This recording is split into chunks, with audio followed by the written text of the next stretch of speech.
Good evening. यह enjoy your exams के programme में मैं परीक्षित जोबनपुत्रा आप सभी का हार्दिक स्वागत करता हूं।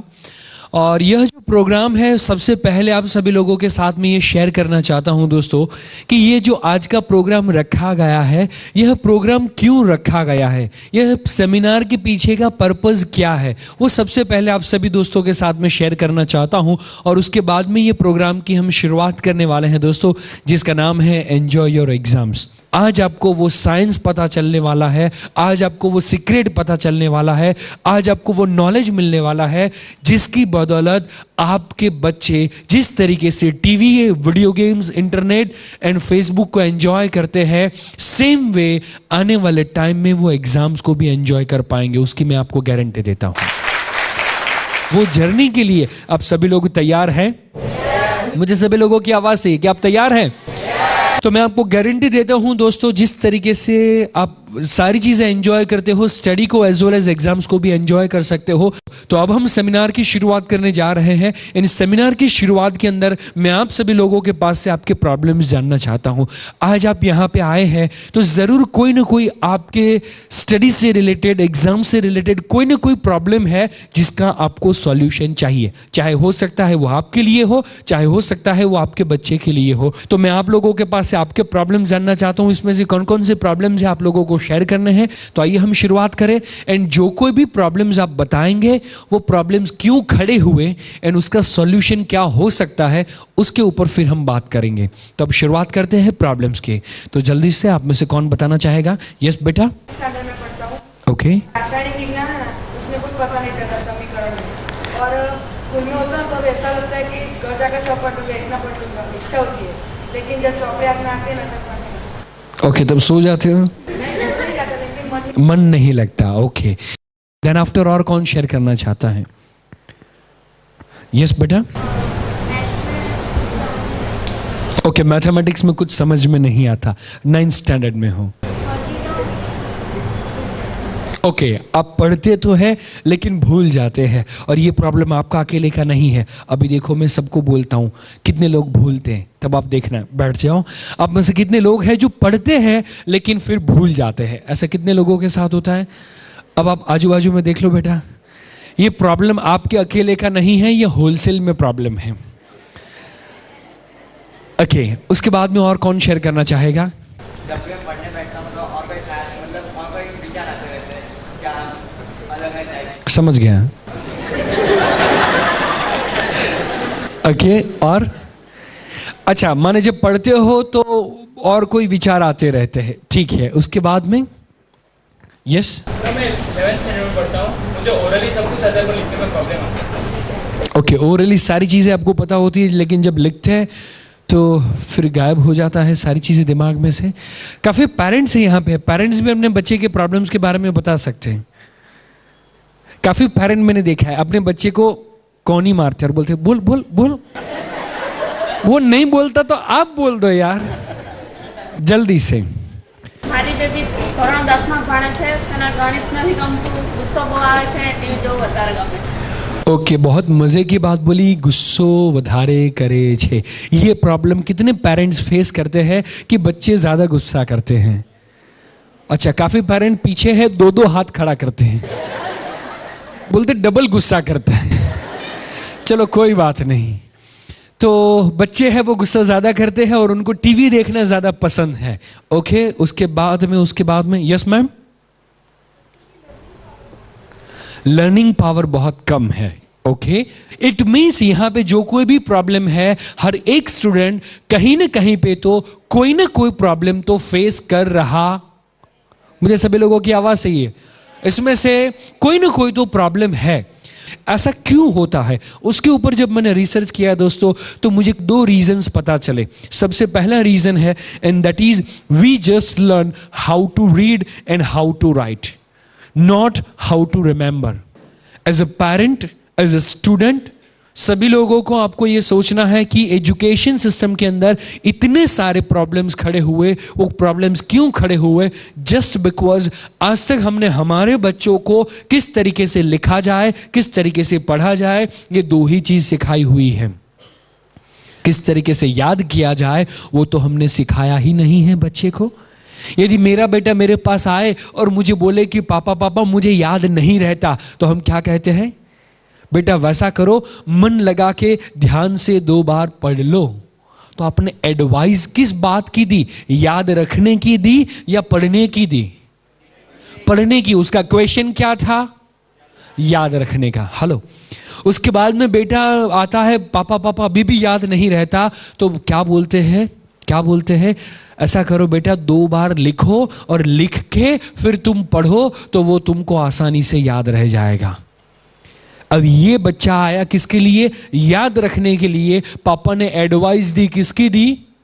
लिखने की एडवाइस दी। तो सिंपल सी बात आप सभी लोगों को बोलना चाहता हूं दोस्तों, हम सभी लोग कंप्लेन करते हैं कि हमारे बच्चों को याद नहीं रहता, याद नहीं रहता। लेकिन एक सिंपल सी बात बोलता हूं दोस्तों, हमने बच्चे को सिखाया क्या पढ़ना, कैसे पढ़ना, क्या लिखना, कैसे लिखना, लेकिन कैसे याद रखना आज तक हमने हमारे बच्चों को सिखाया ही नहीं है। And that is the main problem. दूसरी बात, हम हमारे बच्चों को बोलते हैं बेटा मन लगा के पढ़ो, मन लगा के पढ़ो, कंसंट्रेशन के साथ पढ़ो, लेकिन वो कंसंट्रेशन स्टडी में कैसे लाया जाए, क्या वो आज तक सिखाया है? Very good. हमने बच्चे को जो सिखाना चाहिए, जिसके ऊपर हमारा फोकस है, वो ना ही जब हम छोटे थे as a parent, as a teacher, जब छोटे थे तो हमको भी ये चीज सिखाई गई नहीं थी। एंड आज जब हमारे बच्चे छोटे हैं और उनको भी सेम प्रॉब्लम फेस होता है दोस्तों, एंड उनको भी वो चीज़ हम नहीं सिखाते। एक बात पूछना चाहता हूँ सभी पेरेंट्स को, हम कंप्लेन करते हैं या फिर हमें ऐसा लगता है कि बच्चों को पढ़ाई में मन नहीं लगता। आप जब सभी लोग स्टूडेंट थे, जब आपकी पढ़ने की उम्र थी, क्या आपका पढ़ने में मन लगता था? मुझे सभी लोगों का आंसर चाहिए, यस और नो। तो आंसर इज नो। ज्यादातर लोगों का आंसर क्या है कि मन नहीं लगता था। यदि हमारा मन नहीं लगता था और हम जिस तरीके से पढ़ते थे उसी तरीके से हम हमारे बच्चों को भी पढ़ाएंगे, तो क्या उनका भी मन लगेगा? यस और no? Answer is absolutely no. तो हमें वहां पे सिस्टम को चेंज करने की जरूरत है दोस्तों। तो सबसे पहला रीजन है कि हमने हमारे बच्चों को कैसे पढ़ना, कैसे लिखना वो सिखाया, लेकिन कैसे याद रखा जाए वो आज तक नहीं सिखाया। सेकेंड रीजन है we are learning science but towards education और अप्रोच इज नॉट साइंटिफिक। हम सभी लोग विज्ञान को पढ़ते हैं, लेकिन पढ़ने में विज्ञान का इस्तेमाल नहीं करते। आई रिपीट, हम सभी लोग विज्ञान को पढ़ते हैं, लेकिन पढ़ने में विज्ञान का इस्तेमाल नहीं करते।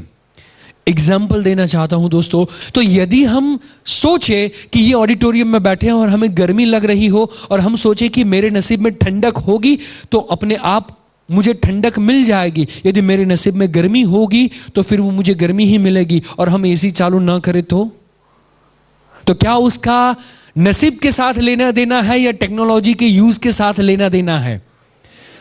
सेम में दोस्तों आप सभी लोगों को यह बात समझाना मैं चाहता हूं, क्योंकि ज्यादातर स्टूडेंट्स एक बार मेहनत करते हैं, उनका 75 क्रॉस नहीं हुआ, दूसरी बार मेहनत की, तीसरी बार, चौथी बार, 5वीं बार, आज बच्चा 10th स्टैंडर्ड में आ गया। मम्मी पापा को पता है कि मेरा जो बच्चा है वो बोर्ड में रैंक लाने वाला नहीं है, शायद उसके नसीब में ही। ज्यादातर बच्चे भी वही सोच रहे हैं, लेकिन मैं आपको बोलूं दोस्तों, परसेंटेज लाना it's purely matter of technology.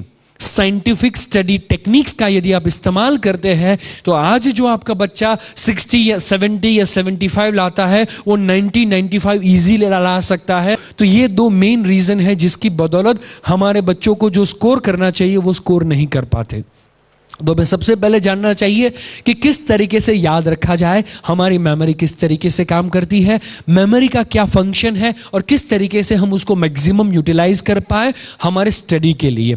Second, हमें जानना जरूरी है कि कौन कौन सी साइंटिफिक स्टडी टेक्निक्स है जिसका हम इस्तेमाल करें तो हम स्मार्ट वर्क करते करते अच्छा हम स्कोर कर पाए। ये दोनों चीजें जाननी बहुत ही जरूरी है, और ऐसे काफी सारे लोग हैं जिन्होंने ये चीज को अप्लाई किया हुआ है, जिन्होंने मेमोरी के साइंस को समझा एंड उसके ऊपर उन्होंने काम करना शुरू किया। ऐसे काफी सारे लोग हैं दोस्तों, और उसमें से काफी सारे ऐसे लोग भी हैं जिनका नाम Guinness book of world record के अंदर दर्ज हुआ है। उसमें से मैं ऐसे कुछ एक्सपीरियंस आपके साथ में शेयर करना चाहता हूं, ऐसे कुछ एग्जांपल्स आपके साथ में शेयर करना चाहता हूं जिन्होंने मेमोरी के साइंस को समझा समझने के बाद अप्लाई किया, अपनी मेमोरी को डेवलप किया, एंड आज उनका नाम गिनीज बुक ऑफ रिकॉर्ड के अंदर है दोस्तों। एंड यदि जस्ट देखते हैं कौन कौन से रिकॉर्ड्स है, तो सबसे पहले बताते हुए मुझे खुशी होती है कि सबसे पहला रिकॉर्ड इंडियन भाई का है, एंड वो उनका नाम है राजन महादेवन। उन्होंने पाई की वैल्यू को याद रखा था। पाई की वैल्यू क्या होती है? 3.14। कितने डिजिट्स हुए? 3 डिजिट्स हुए। एक सिंपल सी बात है दोस्तों, इन्होंने पाई की वैल्यू को कैलकुलेट किया कहां तक? 31,811 डिजिट्स तक उन्होंने कैलकुलेट किया। एंड ये सारे डिजिट्स को उन्होंने सीक्वेंस में मेंटली याद रख के दिखाया। सोचो जरा, 31,811 डिजिट्स को उन्होंने याद रख के दिखाया। और जैसे ही उन्होंने ये रिकॉर्ड बनाया, नेक्स्ट ईयर की जो मेमोरी की चैंपियनशिप थी, उसके अंदर हिरोयुकी गोतो करके टोक्यो के यह इंसान थे जिन्होंने 42,195 डिजिट्स को सिर्फ 10 घंटे और 50 मिनट के अंदर याद रख के बताया। सोचो जरा दोस्तों, हमें यदि 42 मोबाइल नंबर भी पूछे जाए तो शायद हमें पता नहीं होंगे। 42 मोबाइल नंबर भी हमें याद नहीं होंगे। देन आफ्टर आप सभी लोगों को बताना चाहता हूं अगेन एक ग्रेट इंडियन व्यक्ति जिनका नाम है सुमेश चंद्र बसु। ये 1931 की बात है जब उनको 100 डिजिट्स मल्टीप्लाई बाय 100 डिजिट्स का कैलकुलेशन करने के लिए बोला गया था। 100 डिजिट्स मल्टीप्लाई बाय 100 डिजिट्स, यदि आपको ये कैलकुलेशन करना है दोस्तों, तो इसका जो आंसर है तकरीबन 200 डिजिट्स के अंदर इसका आंसर आएगा। इसके लिए तकरीबन 10,000 मल्टीप्लिकेशन करने पड़ेंगे और तकरीबन 1.25 लाख से ज्यादा संख्याओं को याद रखना पड़ेगा। तब जाके ये प्रॉब्लम को आप सॉल्व कर सकते हैं, ये सम को आप सॉल्व कर सकते हैं। और मजे की बात है, इन 1931 सुमेश चंद्र बसु ये कहते हैं कि ये प्रॉब्लम को सॉल्व करने के लिए मुझे कोई पेन पेपर या किसी भी चीज की जरूरत नहीं है। एंड ये व्यक्ति सिर्फ अपने मेंटल कैलकुलेशन से ये 100 डिजिट्स मल्टीप्लाई बाय 100 डिजिट्स का कैलकुलेशन करते हुए 200 डिजिट्स का आंसर मेंटली लाके सिर्फ 52 मिनट एंड 30 सेकंड के अंदर करके दिखा दिया। आज आपको बोला जाए 4 digits multiply by 4 digits mentally possible है? यस और नो? पॉसिबल है विथ 4 मिस्टेक्स, लेकिन आंसर पॉसिबल नहीं है। यदि आप उसको पॉसिबल करना चाहते हैं तो मेरी बुक है enjoy maths, Gujarati as well as English दोनों के अंदर। जो बच्चों को स्पेशली मैथ्स के अंदर प्रॉब्लम है वो बाहर जाके वो बुक को ले सकते हैं। अब जैसे हम आगे बढ़ते हैं, सोलोमन करके ये व्यक्ति है, रशिया के ये व्यक्ति रशिया के अंदर एज ए जर्नलिस्ट के तौर पे काम करते हैं। और यह व्यक्ति को अपने जीवन के 25 साल एज इट इज याद है। अब ये क्या उसका मतलब मैं आप सभी लोगों को समझाना चाहता हूं। 25 साल उनको याद है, उसका मतलब ये हुआ दोस्तों कि यदि आप यह व्यक्ति को 18 साल पहले की कोई तारीख दो एंड ये वो तारीख को रशिया का कोई एक सिटी बोलो एंड वो सिटी के अंदर कोई एक न्यूज़पेपर बोलो एंड यदि उसको पूछा जाए कि रशिया के ये दिन 18 साल पहले ये दिन को ये सिटी के ये न्यूज़पेपर की हेडलाइन क्या थी, तो ये व्यक्ति सच्चा आंसर बोल सकता है। इसको यदि 22 साल पहले का कोई क्वेश्चन पूछा जाए कि आपने ये दिन सुबह में उठ के क्या ब्रेकफास्ट किया था, उस दिन कौन से कपड़े पहने थे, उस दिन कौन से व्यक्ति को मिले हुए थे, क्या बात हुई थी, what to what as it is, ये व्यक्ति उसको रिकॉल कर सकता है। दोस्तों, यह व्यक्ति के बारे में जानने के बाद अब सभी लोग सोचते होंगे यार 25 साल मेरे लिए तो पॉसिबल नहीं है, लेकिन यार 1 साल भी याद रह जाए ना, 1 साल, और उसमें भी मुझे इतनी सारी चीजें याद नहीं रखनी, सिर्फ 7 सब्जेक्ट, तो भी बल्ले बल्ले। यस और नो? तो वो चीज आप लोगों के साथ भी हो सकती है। उसके रिलेटेड क्या टूल्स एंड टेक्निक्स होने चाहिए, उसके ऊपर हम आने वाले समय के अंदर बात करने वाले हैं दोस्तों। तो ये है सोलोमन करके व्यक्ति। देन आफ्टर आपको बताना चाहता हूं वर्ल्ड का फास्टेस्ट रीडर है और जिसका Guinness book of world record के अंदर नाम दर्ज किया गया है, वो व्यक्ति है सीन एडम। और ये जो व्यक्ति है वो व्यक्ति के बारे में बात बताऊं दोस्तों, तो ये व्यक्ति की रीडिंग स्पीड है 3850 शब्द प्रति मिनट। उसका ये मतलब होता है तकरीबन आपका जो फुल स्किप पेज होता है उसके अंदर 350 से 400 शब्द प्रति पेज होते हैं। टेंटेटिव 380 आसपास आप वर्ड्स लेके आप चल सकते हैं। उसका मतलब ये हुआ दोस्तों, ये 1 मिनट के अंदर आपके फुल स्किप के 10 पेज को याद रख सकता है। पढ़ने के बाद 10 पेज को याद रख सकता है। उसका मतलब ये हुआ कि 200 पेज का आपका बुक हो जिसकी उसकी एग्जामिनेशन देनी हो, तो वो तैयारी करने के लिए इसको कितना टाइम चाहिए? सिर्फ 20 मिनट।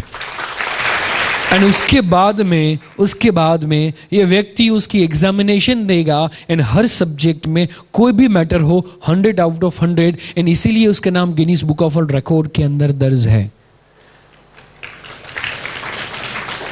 3850 तो नहीं, लेकिन दोस्तों आप चाहे एज अ पेरेंट आप अपने बच्चों की रीडिंग स्पीड को बढ़ा सकते हो। एंड उसके लिए ही ये सेमिनार एज वेल एज हम वर्कशॉप लेके आए हैं कि आपके बच्चे भी ये टेक्निक जानेंगे कि किस तरीके से उनकी जो रीडिंग स्पीड है वो डबल की जाए। माने आज आपका जो बच्चा 2 घंटे के अंदर स्टडी करता है, वही स्टडी याद रखने के साथ में 1 घंटे के अंदर हो सकती है। वो टेक्निक मैं सैटरडे संडे आपके बच्चों को सिखाने वाला हूँ। देन आफ्टर हम जानते हैं हैरी लॉरेन के बारे में। हैरी लॉरेन करके ये व्यक्ति है, ये जो व्यक्ति है उनके बारे में बताऊं तो उन्होंने आज तक 7.5 लाख लोगों के नाम और चेहरों को याद रखा हुआ है। 7.5 लाख लोगों के नाम और चेहरे, जरा सोचिए दोस्तों। ये तो अभी बहुत दूर की बात हुई, काफी बड़े बड़े लोगों की बात हुई, लेकिन अब मैं आप लोगों को बात बताना चाहता हूं एक ऐसे छोटे से लड़के की जो आज तक स्कूल नहीं गया, जो आज तक कहीं पे पढ़ने के लिए नहीं गया, जो गरीबी के अंदर पला बड़ा है, मुंबई के अंदर रहता है, हैंगिंग गार्डन के बाहर मोर पीच के पंख बेचने का काम करता है। हाथों से बनाए हुए मोर पीच के पंख बेचने का काम करता है। एक छोटी सी झोपड़पट्टी में रहता है और वो व्यक्ति आज स्कूल नहीं गया, एंड फिर भी ये व्यक्ति 8 से ज्यादा भाषाओं के अंदर अपने मोर पीच के पंखों को बेचता है। 8 से ज़्यादा भाषाओं के अंदर वो अरेबिक में बात करता है, जापानीज़ में बात करता है, एंड जो अपने मोरपीच के पंख बेचने हैं वो इतनी सारी भाषाओं के अंदर बेच सकता है। सोचो, हम बचपन से अंग्रेजी सीखते आ रहे हैं, हिंदी सीखते आ रहे हैं। प्रॉब्लम क्या है? बच्चों को अंग्रेजी में प्रॉब्लम होता है, एंड जब बच्चे अंग्रेजी सीख जाते हैं उनको गुजराती में प्रॉब्लम होता है।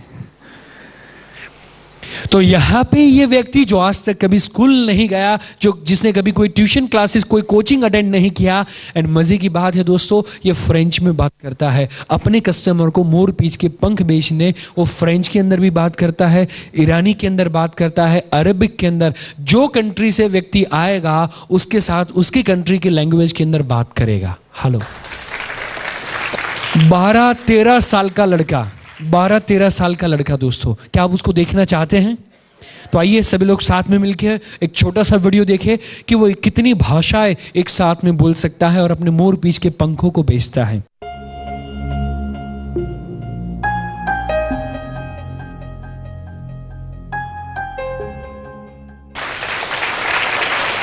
जरा सोचिए दोस्तों, यदि हम अच्छी तरीके से हमारी मेमोरी को यूटिलाइज करना सीख ले तो ऐसा चमत्कार हम भी कर सकते हैं, हमारे बच्चे भी कर सकते हैं। तो 80, 90, 95% स्कोर करना वो बहुत ही आसान है, बहुत ही आसान है दोस्तों। एंड उसके लिए हमें जानना ज़रूरी है हमारे ब्रेन के बारे में। जो आप सभी बच्चे जो यहाँ पे बैठे हुए, जो भी सभी पेरेंट्स यहाँ पे बैठे हुए हैं, हर एक व्यक्ति के पास पावरफुल ब्रेन है। यदि ये ब्रेन के बारे में बताऊं दोस्तों तो इतना पावरफुल ब्रेन, लेकिन मज़े की बात यह है कि आज तक हमने ब्रेन के डेवलपमेंट के लिए कुछ किया नहीं है।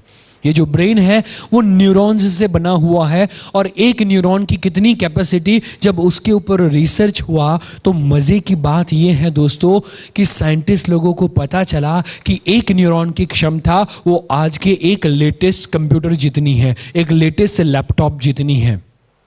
और ऐसे 1, 2, 5, 10, 25, 50, 100, 500, 1000, 10,000 या लाख न्यूरॉन्स नहीं, पूरे 10,000 करोड़ न्यूरॉन्स आपके खोपड़ी के खोपचे में हैं। 10,000 करोड़, 10,000 करोड़। और एक न्यूरॉन दूसरे न्यूरॉन के साथ अपना जो मैसेज है वो पास करने के लिए जो कनेक्शन बनाता है उसको टेक्निकल लैंग्वेज में कहते हैं डेंड्राइट। और ये जो डेंड्राइट है, ये जो कनेक्शंस है, ये एक न्यूरॉन 1,00,000 कनेक्शंस डेवलप कर सकता है। उसका मतलब ये हुआ कि हमारा जो ब्रेन है उसके अंदर टोटल पॉसिबल कनेक्शंस है, जो वायर्स है वो 10,000 करोड़ मल्टीप्लाई बाय 1 लाख, और उसके अंदर जो केमिकल प्रोसेस चलती है। और ये सारी चीज़ों को यदि और ज़्यादा डिटेल में बताऊं तो ये जो पूरा वायरिंग होगा ये न्यूरॉन्स का और उसके साथ में ये जो कनेक्शंस होंगे, यदि ये सारे वायरिंग को आप निकालेंगे और उसका एक लंबा वायर बनाएंगे तो मज़े की बात है दोस्तों, पूरी दुनिया के 4 चक्कर लगाने पड़ेंगे, उतना बड़ा वायरिंग आपके खोपड़ी के खोपचे में है। और यहां पर बैठा हुआ हर एक स्टूडेंट इतने पावरफुल ब्रेन के साथ आया हुआ है। ईश्वर ने आप सभी लोगों को भेजे के साथ भेजा है। ये ब्रेन के बारे में और ज्यादा डिटेल में आपको बताऊं दोस्तों, तो ये जो मेमोरी है इसकी जो स्टोरेज कैपेसिटी है दैट इज 2 क्विंटिलियन बाइट्स। उसको मैं अलग तरीके से आपको बोलूं तो आपका जो बच्चा है वो चाहे तो 200 पेज की 5 करोड़ किताबें पेज नंबर के साथ में याद रखने की क्षमता को दर्शाता है। 5 करोड़ किताबें आपका बेटा या आपकी बेटी चाहे तो वो याद रख सकते हैं। मैं बोलता हूं क्या 10% यूज किया? 5 करोड़ का 10% माने 50 लाख। कितने लोग हैं जिन्होंने ब्रेन का 10% यूटिलाइजेशन किया है? 50 लाख किताबें पेज नंबर के साथ में याद रखी हो? नो। अच्छा चलो 1%, 5 लाख नहीं। अच्छा 50,000, सब मुद्दे की बात पे आओ ना 5 पे। अच्छा चलो 5, वो भी हमको याद नहीं है। ब्रेन की क्षमता इतनी ज्यादा है लेकिन उसका यूटिलाइजेशन हम कर पाते नहीं है। उसके पीछे का रीजन क्या है मालूम है दोस्तों? ये जो पावरफुल ब्रेन है उसके साथ में कोई ऑनर्स मैनुअल नहीं आता। जैसे हम लैपटॉप लेते हैं तो लैपटॉप के बारे में कि उसका यूज कैसे किया जाए उसका हमें ट्रेनिंग मिलता है बाहर से, अग्रीड? उसके बारे में हमें एजुकेशन मिलता है, उसके बारे में बुक आता है, वो बुक हम पढ़ते हैं, लोगों के पास से जो मास्टर लोग हैं उनके पास से हम ट्रेनिंग लेते हैं एंड हम सीखते हैं कि लैपटॉप का या कंप्यूटर का कैसे इस्तेमाल किया जाए। जैसे हम वॉशिंग मशीन लेते हैं तो उनके जो एक्सपर्ट लोग हैं वो घर पे आके हमको सिखाते हैं कि वॉशिंग मशीन का कैसे इस्तेमाल करना। उसके साथ में बुक आता है जिसके अंदर लिखा हुआ होता है कि किस तरीके से इसको मेंटेन करना, किस तरीके से इसका यूटिलाइजेशन करना। लेकिन मजे की बात है दोस्तों, इतना पावरफुल मशीन भगवान ने दिया हुआ है लेकिन इसके साथ में दिमाग को यदि आप खोलेंगे, बाल को सारे निकालेंगे तो इसके अंदर कोई भी बुक आता नहीं है।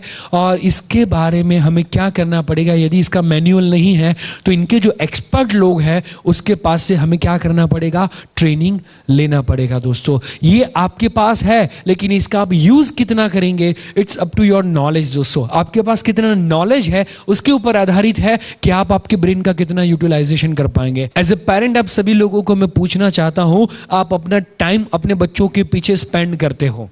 आप जो पैसा कमाते हो उसकी बड़ी तगड़ी अमाउंट आपके बच्चों के पीछे डालते हो एंड बच्चों के पीछे जो टोटल खर्च करते हो उसके अंदर आप लोगों को पूछना चाहता हूं दोस्तों, आप कहां पे ज्यादा खर्च करते हो? बिलो नेक या अबो नेक? ये ज्यादा इंपॉर्टेंट है, अग्रीड? लेकिन ज्यादातर जो हमारा खर्च है, हम जो हमारे बच्चों के पीछे खर्च करते हैं, बिलो नेक माने क्या? बॉडी के लिए। अबो नेक माने क्या? किसके लिए? ब्रेन के लिए। माने मैं कहता हूं दोस्तों, लैपटॉप के पीछे यदि कम खर्च करोगे तो चलेगा लेकिन नेकटॉप में तो खर्चा करो। हेलो, इसके पीछे क्या? अब सुबह में उठते हो, नहाते हो, वो बॉडी को नहलाते हो, वो बॉडी के लिए है। कभी ये ढक्कन खोल के थोड़ा साबुन लगाया, थोड़ा पानी डाला? यस और no? Answer is absolutely no. हम दिमाग के पीछे जो ब्रेन, हमारा जो पावरफुल ब्रेन है दोस्तों, वो ब्रेन के पीछे हम जो हमारा ध्यान है ही नहीं। एक मजदूर, ये ऑडिटोरियम जब बनाना था तो सबसे ज्यादा मेहनत किसने की होगी? मजदूर ने। नीचे से यहां तक ईंट लानी, सीमेंट लानी, रेती लानी, और वो सारी मेहनत सबसे ज्यादा मजदूर ने की लेकिन सबसे कम पैसा किसने कमाया? क्यों? क्योंकि उसने कहां पे काम किया? बिलो ने काम किया, उसने हार्डवर्क किया, उसने अबोनेक दिमाग का इस्तेमाल नहीं करना था, उसको कहीं पर भी दिमाग का इस्तेमाल नहीं करना था। उसको बोला जाए यहाँ से ईंटें लेनी है, यहाँ पे छोड़नी है, तो वो यहाँ से लेगा, यहाँ पे छोड़ेगा। वो अपने दिमाग का इस्तेमाल नहीं करता, सिर्फ बॉडी का इस्तेमाल करता है। इसीलिए मेहनत ज़्यादा है, पैसा कम है। उससे ऊपर जो सुपरवाइजर, वो बॉडी का कम इस्तेमाल करता है, ब्रेन का थोड़ा इस्तेमाल करता है, तो वो उससे ज्यादा पैसा कमाता है। उससे ऊपर जो इंटीरियर डिजाइन है, जो आर्किटेक्ट है, जो इंजीनियर है, 2 घंटा 3 घंटा 4 घंटा अपना दिमाग लड़ाया और वो 3 लाख 4 लाख 5 लाख रुपया फीस लेगा। तो 5 लाख रुपया एक मजदूर पूरी स्कूल बनाने पे भी नहीं बना सकता। वो आर्किटेक्ट या वो इंजीनियर या वो इंटीरियर डिजाइनर वो 2 घंटे का काम करने पे बनाता है। इट मीन्स क्या हमारी सफलता के लिए हम जो बच्चे के पीछे खर्च करते हैं वो किसके लिए करते हैं? क्योंकि वो भविष्य में क्या बनाए, क्या बनाए। क्यों हम उसको एजुकेशन में क्यों पढ़ाते? क्यों? क्योंकि पढ़ेगा तो अच्छा सा जॉब मिलेगा, अच्छा सा एजुकेशन होगा तो अच्छी तरीके से बिजनेस कर पाएगा, और बिजनेस करने के बाद, जॉब करने के बाद अल्टीमेटली हमें कौन सा विटामिन चाहिए? विटामिन एम चाहिए दोस्तों। तो विटामिन एम के लिए यहां पे खर्च करना ज्यादा जरूरी है या यहां पे करना ज्यादा जरूरी है? यहां पे बिलो नेक नहीं, कहां पे खर्च करना चाहिए? अबो नेक। एंड आप पूछना, सभी स्टूडेंट्स अपने आप को पूछना, अबो नेक के लिए क्या किया, ये ब्रेन के लिए क्या किया, ये डायमंड को घिसने के लिए क्या किया? तो ज्यादातर हमारे पास कोई आंसर नहीं है दोस्तों। तो यहां पे ये इतना पावरफुल ब्रेन है, उसका हमें यूटिलाइज करना पड़ेगा। एंड यदि ब्रेन को हमें यूटिलाइज करना है तो उसकी सबसे पावरफुल जो शक्ति है, जिसको मैं कहता हूं याद शक्ति है, जो मेमोरी है, वो किस तरीके से काम करती है, वो as a student, as a parent हमें जानना पड़ेगा। और इसके टोटल 4 स्टेप्स है, 4 स्टेप्स में मेमोरी काम करती है। इन चारों के 4 स्टेप्स हम सभी लोगों को याद रखने हैं। एंड उसके लिए क्या करना है, चारों के 4 स्टेप्स मैं जब भी आपको बुलवाता हूं, आप सभी लोगों को मेरे साथ में रिपीट करने हैं। और वो 4 स्टेप्स के अंदर सबसे पहला जो स्टेप आने जा रहा है, and that is what? Identification. सबसे पहला स्टेप क्या है? Very good. तो सबसे पहला जो स्टेप है वो है आइडेंटिफिकेशन। आइडेंटिफिकेशन के लिए ईश्वर ने हमें 5 सेंसेस दी हुई हैं, 5 सेंसेस दी हुई है, और ये 5 सेंसों के जरिए हम किसी भी चीज को आइडेंटिफाइड करते हैं। आइडेंटिफाइड करना, उसका मतलब क्या हुआ? पहचानना। गुजराती में कहूं तो ओळखाण, कोई पण वस्तु ने ओळखवी, किसी भी चीज को पहचानना। जब तक हम किसी भी चीज को पहचानते नहीं, जब तक किसी भी चीज का आइडेंटिफिकेशन नहीं, तब तक वो चीज को याद रखना पॉसिबल नहीं है। एग्जाम्पल देना चाह रहा हूं दोस्तों, आप सभी लोग यहां पे मेरी बात सुन रहे हैं, और यह जो लैंग्वेज है वो हिंदी और इंग्लिश और इन बिटवीन थोड़ा बहुत गुजराती, ये तीनों लैंग्वेज का आप लोगों के पास आइडेंटिफिकेशन है। ये तीनों लैंग्वेज को आप पहचानते हैं, एंड इसीलिए मेरी जो बात है, मेरे जो एग्जाम्पल्स है, वो आप समझ पाते हैं एंड वो आप याद रख पाते हैं। बट सपोज कि यदि यही तरीके से, इतने ही इंटरेस्टिंग तरीके से मैं आपको ये लेक्चर दे रहा हूं, लेकिन सपोज तमिल लैंग्वेज में हो, तो तेलुगु, कन्नड़ या हिब्रू लैंग्वेज के अंदर मैं लेक्चर दे रहा हूं, तो समझ में आएगा। अब 2 घंटे के बाद बोलेंगे साहब नींद बहुत अच्छा आ गया। क्या बोले वो कुछ पता नहीं चला, उसमें से एक भी स्टोरी, एक भी एग्जाम्पल, एक भी इंफॉर्मेशन याद नहीं होगी। आप यहां पे सीखने के लिए आए थे, सीखने का इंटेंशन था, आपने पूरा ध्यान लगाया, पूरा कंसंट्रेशन लगाया, लेकिन फिर भी याद नहीं रहा, जस्ट बिकॉज क्या नहीं था। एंड इसीलिए आप सभी दोस्तों को बताना चाहता हूं, सभी स्टूडेंट्स को बताना चाहता हूं दोस्तों, जब आप पहली बार स्कूल के अंदर कोई लेसन को सीखते हो, पहली बार, तो वो पहली बार सीखने से पहले वो लेसन का आइडेंटिफिकेशन होता है, यस और no? Answer is no. And that is the reason कि जो हमें एक बार सर या मैम स्कूल के अंदर पढ़ाते हैं, वो पढ़ने के बाद हमें इमीडिएटली याद रहता नहीं है। एंड इसीलिए हमें घर पे आना पड़ता है, उसको लिखना पड़ता है, उसको हमें रट्टा मारना पड़ता है, उसके बाद में ट्यूशन में जाना पड़ता है, वहां पे फिर से सीखना पड़ता है, फिर से एग्जामिनेशन की तैयारी करनी पड़ती है, फिर first examination, second examination and third examination में फिर भी रट्टा मार के ही हमें एग्जामिनेशन देने के लिए जाना पड़ता है। ऐसा क्यों होता है? क्योंकि जब पहली बार आप सीख रहे थे तो क्या नहीं था उसके लिए? आइडेंटिफिकेशन। तो आइडेंटिफिकेशन को ज़्यादा पावरफुल बनाने के लिए जो भी स्टूडेंट्स यहाँ पे आए हुए हैं वो सभी लोगों को मैं एक टिप देना चाहता हूँ। वो टिप क्या है कि जब कभी भी आप स्कूल के अंदर जाते हो एंड जो लेसन कल स्कूल में सिखाने वाले हैं वो लेसन को आज एक दिन पहले ध्यान से 2 बार पढ़ के जाओ। वो लेसन को ध्यान से 2 बार पढ़ के जाओ। दोस्तों मैं आपको गारंटी देता हूं कि आपका memory as well as concentration automatically बढ़ जाएगा। जो कुछ भी सर सिखाएंगे आपको इमीडिएटली वो याद रह जाएगा। आपके पास ऑप्शन है, स्कूल में जाने से पहले 2 बार पढ़ो या तो फिर वो सीखने के बाद में रट्टा मारो और भूल जाओ। तो हमें क्या करना चाहिए? 5 बार 10 बार पढ़ते हुए रट्टा मारना चाहिए या सीखने से पहले 2 बार शांति से पढ़ना चाहिए? क्या करना चाहिए? सीखने से पहले हमें पढ़ना चाहिए। तो किसी भी चीज को याद रखने के लिए सबसे पहला जो स्टेप है उसका नाम क्या है? आइडेंटिफिकेशन। उसके बाद में सेकेंड स्टेप की शुरुआत होती है एंड वो क्या है? वो है मेमोरी ट्रेस। मेमोरी ट्रेस, उसको मैं सिंपल लैंग्वेज में बोलूं तो उसको हम कहेंगे रजिस्ट्रेशन। रजिस्ट्रेशन। कोई भी इंफॉर्मेशन जब आपकी सेंसों के पास होती है, जब वो इंफॉर्मेशन जब आपके ब्रेन तक पहुंचती है, उसे टेक्निकल लैंग्वेज में सेकंड स्टेप को कहते हैं and that is memory trace. कोई भी इंफॉर्मेशन जब आप किसी भी चीज को छूते हो, किसी भी चीज को आप देखते हो, किसी भी चीज को आप सुनते हो, तो मजे की बात है आपकी आंखें देखती नहीं है, आपके कान सुनते नहीं है। आपकी आंखें कैमरे में जो लेंस होता है सेम वे काम करती है। क्या लेंस देखता है? नो। लेंस क्या काम करता है? उसके सामने जो कोई भी पिक्चर आए उसको लेते वो मेमोरी कार्ड तक पहुंचाता है। सेम वे हमारी आंखें देखती नहीं है। हमारी आंखें सिर्फ जो भी सामने पिक्चर आता है उसको कैप्चर करती है और वो इंफॉर्मेशन ब्रेन तक पहुंचाता है। सेकंड स्टेप जिसको हम क्या कहते हैं? Memory trace. एंड कोई भी इंफॉर्मेशन यदि आप आपके ब्रेन तक पहुंचाना चाहते हो तो उसके लिए सबसे ज्यादा जरूरी क्या है? वो जरूरी है दोस्तों आपका इन्वॉल्वमेंट, आपका कंसंट्रेशन। यदि आपके पास आइडेंटिफिकेशन है लेकिन वो चीज के अंदर आपका ध्यान नहीं है तो वो चीज आपके कान तक होगी, वो चीज आपकी आंखों तक होगी, लेकिन वो चीज में यदि ध्यान नहीं है तो वो चीज आपको याद नहीं रहेगी। फॉर एन एग्जाम्पल, ज़्यादातर स्टूडेंट जब स्कूल के अंदर पढ़ने के लिए बैठे होते हैं, सर वहाँ पे लेक्चर अपना दे रहे होते हैं और स्टूडेंट का पीछे कुछ अलग ही प्रोग्राम चलता होता है। वो पीछे या तो गेम खेल रहे होते हैं, आपके बच्चों की फुल स्किप बुक हो ना, उसके बैक पेजेस आप देखना, आपको पता चल जाएगा। तो क्या है, वो गेम खेलते रहते हैं। काफ़ी सारे स्टूडेंट्स हैं जब टीचर पढ़ा रहे हो तो वो ड्राइंग बनाते हैं और वो ड्राइंग किसका होता है? और किसी का नहीं होता, सर का होता है।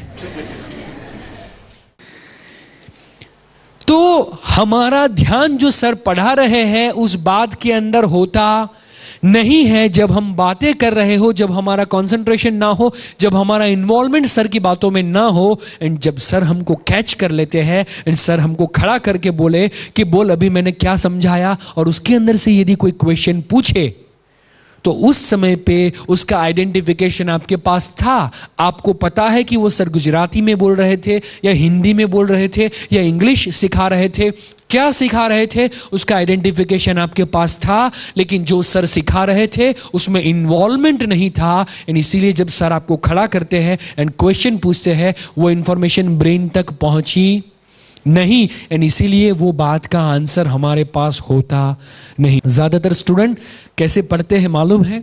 एक बार एक सर थे, हिंदी के सर, और वो पढ़ा रहे थे, ग्रामर सिखा रहे थे सभी स्टूडेंट्स को।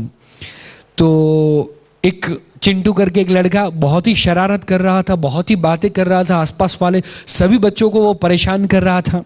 तो सभी जो सीख रहे थे वो डिस्टर्ब हो रहे थे। तो सर ने वो चिंटू को खड़ा किया और बोले, बोल चिंटू, हकीकत और भ्रम दोनों के बीच में क्या फर्क है? एग्जाम्पल देके तू समझा।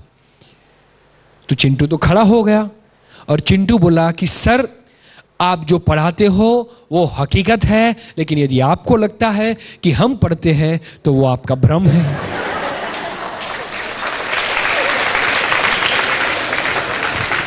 तो यदि हम उस तरीके से पढ़ते हो तो सेकंड स्टेज होता नहीं, एंड इसीलिए वो चीज हमें एग्जामिनेशन तक याद रहती नहीं है दोस्तों। तो सबसे पहला स्टेप कौन सा है? 4 स्टेज के अंदर सबसे पहला स्टेज कौन सा है? सेकेंड, थर्ड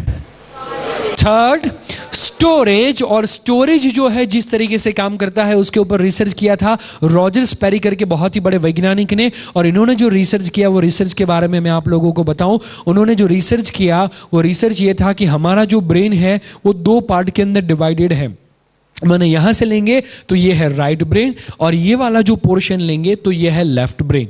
एक ही ब्रेन है, 2 हिस्सों में डिवाइडेड है। इसके ऊपर जो उन्होंने मेहनत की, 22 साल तक मेहनत की, और 22 साल के बाद में उन्होंने जो थियरी दुनिया के सामने रखी, जो रिजल्ट्स और जो रिसर्च उन्होंने दुनिया के सामने रखे, 1981 के अंदर उनको नोबेल प्राइज मिला। तो ये जो इंफॉर्मेशन मैं आप लोगों को देने जा रहा हूं दोस्तों, वो इतनी पावरफुल है, उतनी ऑथेंटिकेटेड है, जिसको नोबेल प्राइज मिला हुआ है। अब जो मैं इंफॉर्मेशन देने जा रहा हूं अब वो मेरी नहीं है, वो रिसर्च का पूरा श्रेय जाता है मिस्टर रॉजर स्पेरी को। एंड उसके लिए आप सभी लोग लकी है। क्यों? क्योंकि ये चीज सीखने के लिए, समझने के लिए, रिसर्च करने के लिए उनको 22 साल की मेहनत करनी पड़ी। एंड वही मेहनत आपको मिलने वाली है सिर्फ 5 मिनट में। सिर्फ 5 मिनट में आप वो चीज जानने वाले हो। तो उन्होंने जो रिसर्च किया दोस्तों, वो रिसर्च क्या है वो आप लोगों को बताना चाहता हूं। तो ब्रेन है वो 2 हिस्सों में डिवाइडेड है। 1 is left brain, second is right brain. तो जो लेफ्ट ब्रेन है उसके ऊपर उन्होंने रिसर्च किया कि लेफ्ट ब्रेन कब काम करता है। तो उनको पता चला कि जब भी हम लिखते हैं, जब भी हम पढ़ते हैं, जब भी हम लैंग्वेज को सुनते हैं, तो हमारा लेफ्ट ब्रेन काम करता है।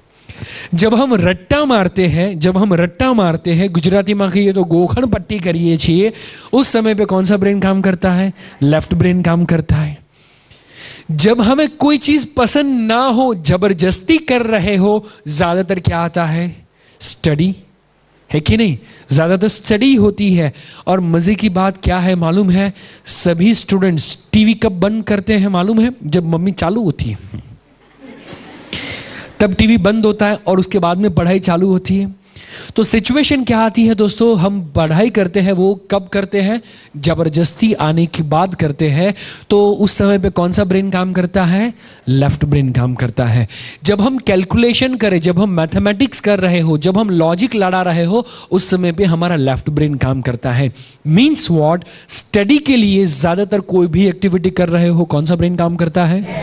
कौन सा ब्रेन काम करता है? लेफ्ट ब्रेन काम करता है। और उन्होंने जब रिसर्च किया इसके ऊपर आगे, तो उनको पता चला कि जब हम टीवी देखते हैं तो राइट ब्रेन काम करता है।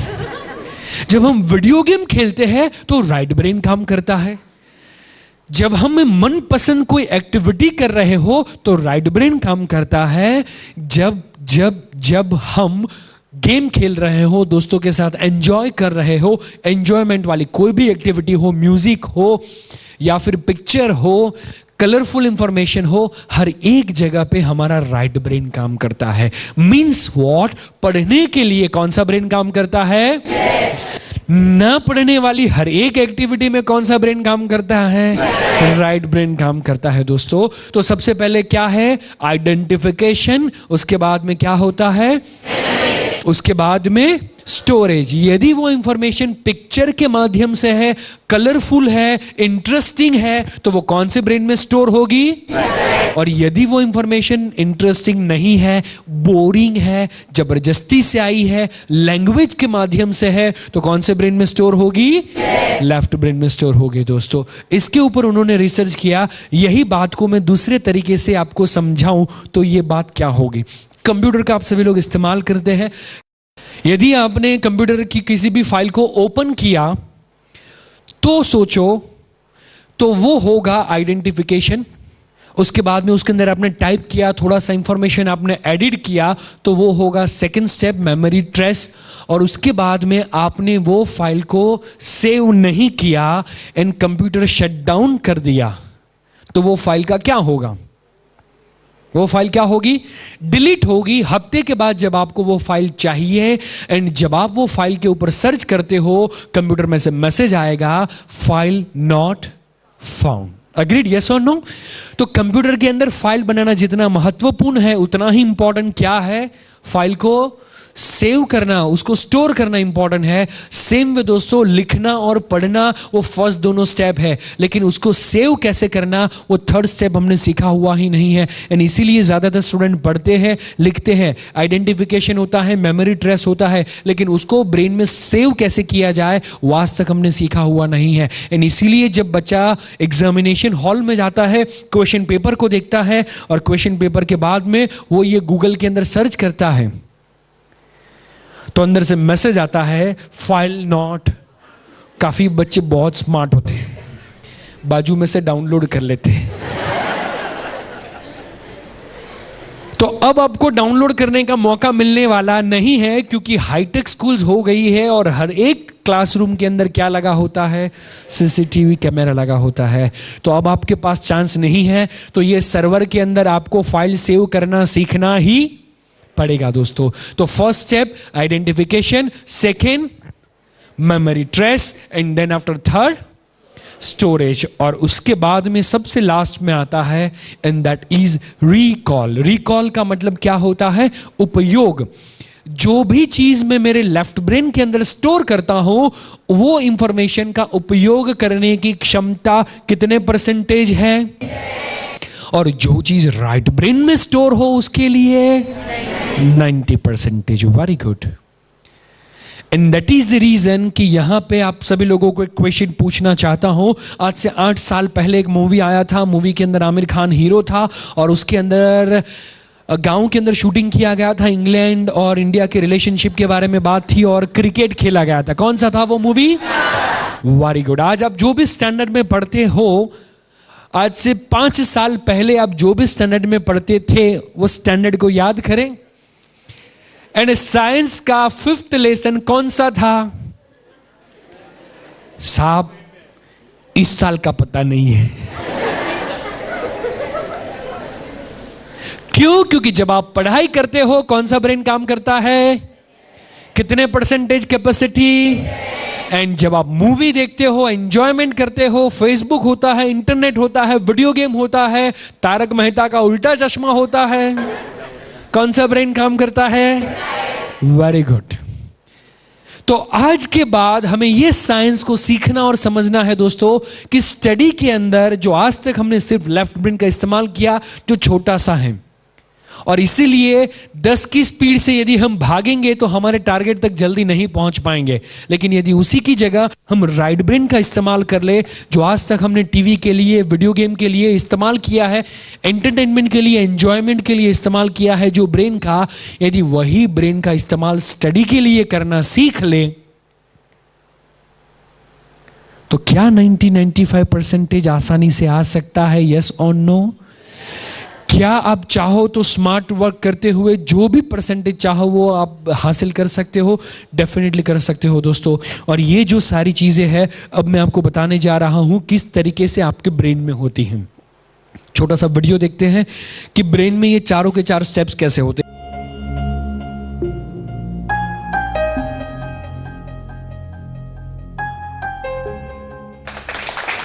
इतना पावरफुल ब्रेन है दोस्तों। ये पावरफुल ब्रेन का अब हमें यूटिलाइज करना सीखना पड़ेगा। ये सारी चीजें जो आज तक हमने सीखी, अब तक जो भी हमने सीखी दोस्तों, वो इंफॉर्मेशन हमारे शास्त्रों के अंदर भी बताई गई है। वो सारी की सारी इंफॉर्मेशन हमारे शास्त्रों के अंदर भी बताई गई है। जो लेफ्ट ब्रेन, राइट ब्रेन, यदि रॉजर स्पेरी ने शास्त्रों का अध्ययन किया होता, हमारे इंडियन शास्त्रों का अध्ययन किया होता, तो उनको 22 साल तक मेहनत करने की जरूरत नहीं थी।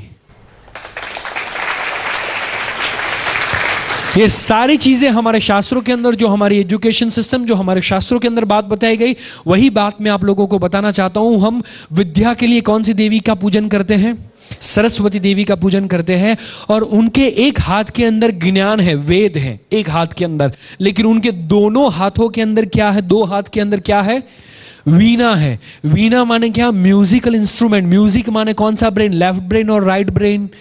Right brain. Very good. And इसका मतलब क्या हुआ? उन्होंने कौन से ब्रेन की एक्टिविटी के ऊपर ज्यादा फोकस किया है? राइट ब्रेन की एक्टिविटी और लेफ्ट ब्रेन की एक्टिविटी? राइट ब्रेन की एक्टिविटी, इट मीन्स यदि आपको सरस्वती को सही मायने में पाना हो तो एजुकेशन के अंदर कौन से ब्रेन का इस्तेमाल करना पड़ेगा? राइट ब्रेन का इस्तेमाल करना पड़ेगा। और हमारी जो मूल भाषा है, जो वो कौन सी भाषा है? संस्कृत। और एक बात बोलूं दोस्तों, हमारे जो भी वेद लिखे गए हैं, महाभारत हो या भागवत गीता हो या रामायण हो, हर एक चीज का कौन सी लैंग्वेज में लिखी गई है? संस्कृत में लिखी गई है। यानी संस्कृत के अंदर वो पोएट्री के फॉर्म में लिखी गई है, कविता के फॉर्म में लिखी गई है। क्यों? क्योंकि कविता मानी रिधम है। यानी जब किसी भी चीज को हम रिधम में गाते हैं या रिधम में बोलते हैं या रिधम में सुनते हैं तो कौन सा ब्रेन एक्टिव होता है? एंड कितने परसेंटेज कैपेसिटी? 90% कैपेसिटी दोस्तों। तो हमारी जो मूल भाषा और जो मूल हमारा जो साइंस है वो भी हमें यही बताता है। जो ऋषि मुनि जब हमारे उस समय पे बच्चों को जो पढ़ाया करते थे आश्रम में, तो हमारी पूरी education system right brain orientation वाली थी। आज जो हम पढ़ रहे हैं वो अंग्रेजों ने तैयार की हुई एजुकेशन सिस्टम को हमने अडॉप्ट किया हुआ है। And that is the reason कि हमारे बच्चों को सबसे ज्यादा प्रॉब्लम आते हैं। जो वो याद रखना चाहते वो याद नहीं रख पाते, जस्ट बिकॉज उनको जो चीज काम की नहीं वो याद रखने के लिए वो पावरफुल ब्रेन का इस्तेमाल करते हैं। हेलो, अब हमें बच्चों को साइंस सिखाने की जरूरत है कि राइट ब्रेन का इस्तेमाल स्टडी में कैसे किया जाए। राइट ब्रेन के यूज करने की जरूरत है जो आज तक हमने टीवी एंड गेम्स के लिए यूटिलाइज किया हुआ है दोस्तों। एंड यदि आपका बच्चा राइट ब्रेन को यूटिलाइज करना सीख ले तो उसके जीवन के अंदर भी काफी सारे अचीवमेंट्स आ सकते हैं। काफी सारे लोग मुझे पूछते सर आप इतने सारे टॉपिक्स के ऊपर लेक्चर देते, आप में से काफी सारे लोगों को मैं देखता हूं कि पेरेंटिंग के सेमिनार में भी आप में से काफी सारे लोग आए हुए थे। कितने लोग हैं जो आज तक पेरेंटिंग का सेमिनार अटेंड कर चुके हैं? काफ़ी सारे वैसे लोग हैं जो लीडरशिप के सेमिनार में भी आए हुए हैं। इसके अलावा टीचर्स का भी ट्रेनिंग प्रोग्राम होता है, ये एंजॉय एग्जाम्स का भी है, वैसे हैप्पी मैरिज लाइफ है, देन आफ्टर 100 साल हेल्दी कैसे जिया जाए उसके ऊपर भी मैं लेक्चर देता हूँ। ऐसे भगवत गीता के ऊपर लेक्चर होता है। वैसे 28 टॉपिक के ऊपर डिफरेंट लेक्चर देता हूँ। काफ़ी सारे लोग मुझे कहते हैं साहब ये सारी चीज़ें याद कैसे रहती है? सिंपल आंसर, कौन सा ब्रेन? Right brain. यदि राइट ब्रेन में मैं स्टोर करते हुए 28 टॉपिक्स के ऊपर मास्टरी पा सकता हूं तो सिंपल सी बात है दोस्तों, आपके बच्चों को तो सिर्फ 7 सब्जेक्ट में मास्टरी पानी है, तो वो भी पॉसिबल हो सकता है। एंड वही चीज आपके बच्चों को सिखाने के लिए प्रैक्टिकल वर्कशॉप लेकर हम आए हुए हैं। एंड ये 2 दिन का प्रैक्टिकल वर्कशॉप है जिसकी बदौलत आपका बच्चा भी जो चाहे वो याद रख सकता है, जो भी चाहे वो परसेंटेज स्कोर कर सकता है। अब तक जो भी चीज हमने सीखी वो थियोरेटिकल थी। थियरी एंड प्रैक्टिकल दोनों में काफी फर्क होता है दोस्तों। तो अब हम जो मैं बात बताने जा रहा हूं वो आपको वर्कशॉप के बारे में बताने जा रहा हूं कि आपके बच्चे जब ये जो 2 दिन का प्रैक्टिकल वर्कशॉप है उसके अंदर क्या क्या सीखेंगे। आज तक कई हजारों कई लाखों स्टूडेंट्स ने यह वर्कशॉप को एंजॉय किया हुआ है। एंड वो वर्कशॉप को एंजॉय करने के बाद में उन्होंने अपनी एग्जाम्स को भी क्या किया हुआ है? एंजॉय किया हुआ है। ऐसे काफ़ी सारे स्टूडेंट्स हैं दोस्तों जिन्होंने ये वर्कशॉप अटेंड किया और उसके बाद में ये जो टेक्निक है, साइंटिफिक स्टडी टेक्निक्स, उनको फॉलो की और उन्होंने करियर के अंदर काफ़ी सफलताएं हासिल की हैं। एक एग्जाम्पल देना चाहता हूँ, रिधम पटेल करके एक लड़का जो अहमदाबाद के अंदर ही रहता है और उसके जो पापा है वो बहुत बड़े डॉक्टर, और रिदम के नाम से ही हॉस्पिटल था। तो उनके पापा की भी इच्छा थी कि जो मेरा बेटा रिदम है वो भी क्या बने? डॉक्टर बने। तो अब उनके बेटे के नाम से ही हॉस्पिटल थी तो लगा कि वो बेटा डॉक्टर बने तो अच्छा। जो बेटा है 80-82% आसपास लाता था और उनकी तमन्ना थी कि बेटा जो है वो बहुत अच्छी तरीके से स्कोर करे 10th में 12th में, ताकि वो अच्छी मेडिकल स्कूल के अंदर पढ़ पाए और पैसा काफ़ी कम खर्च करना पड़े। तो किसी ने बताया कि आप ये जो सिखाते हैं एंजॉय एग्जाम्स, यदि आप ये सीखेंगे आपके बच्चे रिदम जो है वो यदि सीखता है तो वो अच्छी तरीके से पा सकता है, अच्छा स्कोर कर सकता है। उस समय पे हमारा ये एंजॉय एग्जाम्स का प्रोग्राम अवेलेबल नहीं था क्योंकि साल में 1 या 2 बार ही ये प्रोग्राम होता है हर एक सिटी के अंदर। तो बोले कि नहीं, मेरे बच्चे को तो मुझे शुरुआत से ही सिखाना है। तो बोले कोई बात नहीं। तो उन्होंने पर्सनल कोचिंग के लिए पूछा। पर्सनल कोचिंग के लिए उस समय पे 1 लाख रुपया फीस होती थी। उन्होंने 1 लाख रुपया फीस पे की एंड उन्होंने ये अपने बच्चे को 1-on-1 बेसिस पे ये वर्कशॉप सिखाना शुरू किया। रिदम के साथ मैं बैठा और उसको जो भी टेक्निक मैं आपके बच्चों को सैटरडे संडे में मैं जो सिखाने वाला हूँ वही सारी चीज़ें उसको 1-on-1 बेसिस पे सिखाई गई। एंड सिखाने के बाद में उसने जो रिजल्ट के अंदर इंप्रूवमेंट लाना शुरू किया, उसने 10th की एग्जामिनेशन दी एंड 10th के अंदर ही स्कोर्ड 92.50%। देन आफ्टर उसने साइंस के अंदर एडमिशन लिया। साइंस के अंदर एडमिशन लेने के बाद उसने 11th साइंस में भी बहुत अच्छा स्कोर किया, स्कूल के अंदर टॉप किया। और उसके बाद में 12th साइंस की उसने examination the and 12th science में उसने स्कोर किया 95.20%। एंड लास्ट ईयर ही उसने बीजे मेडिकल स्कूल के अंदर उसको एडमिशन मिला। एंड जब उसको वो एडमिशन मिला, मज़े की बात है उसके पापा का मेरे ऊपर फ़ोन आया कि सर आपने मेरे 35 लाख बचाए। मैंने बोला 35 लाख बचाए? बोले सर आपका जब 1 लाख रुपया मैंने पे किया तो लगता था कि काफ़ी फीस है, लेकिन आज मेरा जो बच्चा 95% लेके आया 12th में, तो उसको गवर्नमेंट स्कूल के अंदर BJ medical school, one of the top most जो मेडिकल की जो स्कूल है, वहाँ पे उसको एडमिशन मिला। एंड सालाना फीस सिर्फ 8,000 रुपया है। यदि उसका 90% भी होता तो मुझको उसको पेमेंट शीट के अंदर देना पड़ता और 30-35 लाख रुपया डोनेशन के लिए, मेडिकल के लिए आप सभी लोग जानते कि 30-35 लाख रुपया भरना पड़ता है। वो सारा काम 8,000 में हुआ, तो मुझे लगता है 1 लाख रुपया जो दिया वो वसूल हो गया। और जो पैसा बचा उसमें से उन्होंने अपने बच्चे को वर्ना फ्लूडी 11 लाख की गाड़ी गिफ्ट में दी। तो जस्ट समझ सकते हैं आप कि ये जो टेक्निक है ये कितनी पावरफुली काम करती है। लास्ट टू लास्ट ईयर की मैं बात बोलूं तो निराली करके लड़की, जिसको एक फोबिया था कि मैं 90% से अबोव कभी नहीं ला सकती, उसको ऐसा डर था कि मैं कितना भी मेहनत करूं 80-85 आ सकता है लेकिन 95 तो मेरा कभी भी नहीं आ सकता है। लेकिन निराली ने बहुत अच्छी तरीके से ये वर्कशॉप अटेंड किया। दिसंबर महीने की बात थी, दिसंबर में उसने वर्कशॉप अटेंड किया। 3 महीने तक उसने ये टेक्निक को फॉलो किया। जिसको फोबिया था, दीवान बल्लू भाई स्कूल के अंदर वो पढ़ती थी और आज तक उसका कभी भी लाइफ के अंदर 90 से अबव नहीं आया था, उसने ये टेक्निक फॉलो करनी शुरू की। एंड टेक्निक फॉलो करते करते करते करते करते उसका जो बोर्ड के अंदर रिजल्ट आया, दैट वाज 96%। 96%। ऐसे मैं आपको एग्जाम्पल्स देना चाहूँ तो काफ़ी सारे एग्जाम्पल्स दे सकता हूँ दोस्तों, लेकिन मैं ये चाहता हूँ कि अगले साल में आपके बच्चों के एग्जाम्पल्स दूँ, यस और नो। एंड वो एग्जाम्पल्स यदि आप आपके बच्चों के आपके मेरे मुंह से दिलवाना चाहते हैं तो उसके लिए मैं आपके बच्चों को क्या सिखाने वाला हूँ। 2 दिन में ऐसा कैसा चमत्कार हो जाएगा कि जिसकी बदौलत आपका बच्चा, जिसको आज पढ़ना पसंद नहीं है, जिसको टीवी ज़्यादा देखना पसंद है, उसको किस तरीके से स्टडी पसंद आएगी, उसके अंदर कौन कौन सी टेक्निक होगी। तो वो प्रैक्टिकल वर्कशॉप में क्या सीखेंगे वो सबसे पहले जाने। तो सबसे पहले होगा how to improve concentration in study. आप में से कितने पेरेंट है जो अपने बच्चों का स्टडी के अंदर कंसंट्रेशन इंप्रूव करना चाहते हैं? जरा हाथ खड़ा करेंगे।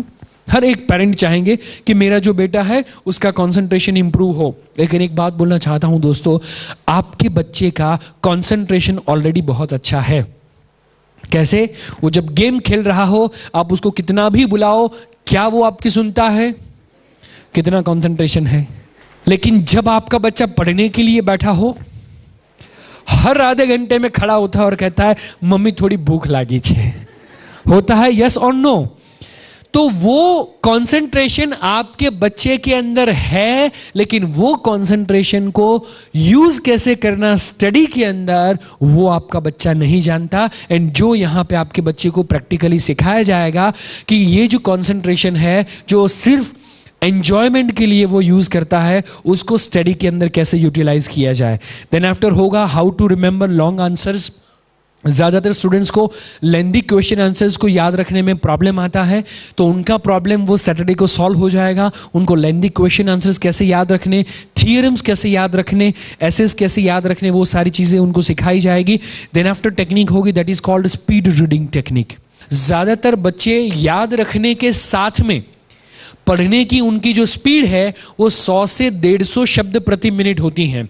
सिर्फ रीडिंग करना हो तो 250 से 300 शब्द प्रति मिनट का उनका स्पीड होता है। लेकिन मजे की बात है यहाँ पे 3 घंटे 3.5 घंटे का ये एक्सरसाइज होगा, ये टेक्निक होगी, और वो टेक्निक सीखने के बाद में जब उनको वो प्रैक्टिस करेंगे, प्रैक्टिस के बाद में जब उनकी ये स्पीड को चेक किया जाएगा, याद रखने के साथ में आपके ही बच्चे 1 मिनट के अंदर 400 से 500 शब्द पढ़ पाएंगे। देन आफ्टर हम जानने वाले हैं that is called memory chart. जब भी हम लैंग्वेज को पढ़ते हैं कौन सा ब्रेन काम करता है? लेफ्ट। लेकिन जब हम पिक्चर को देखते हैं तो कौन सा ब्रेन काम करता है? राइट ब्रेन काम करता है। तो memory chart is a technique कि जहां पे आपका बच्चा उसके एसेस को, उसके साइंस को, उसके मैथमेटिक्स को टेक्स्ट में से कन्वर्ट करेगा, किसके अंदर? पिक्चर के अंदर कन्वर्ट करेगा। माने आपका बच्चे का ड्राइंग का हॉबी भी फुलफिल होगा और साथ में स्टडी भी होगा। और यहां पे आपका बच्चा सीखेगा पूरा जो लेसन है उसको पिक्चर में कैसे कन्वर्ट करना। और ये जो भी टेक्निक्स जो भी स्टूडेंट्स ने अप्लाई की हुई है उनके रिजल्ट में ट्रिमेंडस चेंज आता है। अभी थोड़े टाइम पहले कुंजन करके एक लड़की जिसने आज से तकरीबन 7 साल पहले हमारा वर्कशॉप अटेंड किया हुआ था नडियाद के अंदर। उस समय पे छोटे छोटे टाउन के अंदर हम ये वर्कशॉप्स किया करते थे। उस समय पे उसने ये वर्कशॉप अटेंड किया था और उस समय पे उसको पढ़ने में और पढ़ी हुई चीज़ें एग्जामिनेशन में याद आने में प्रॉब्लम होता था।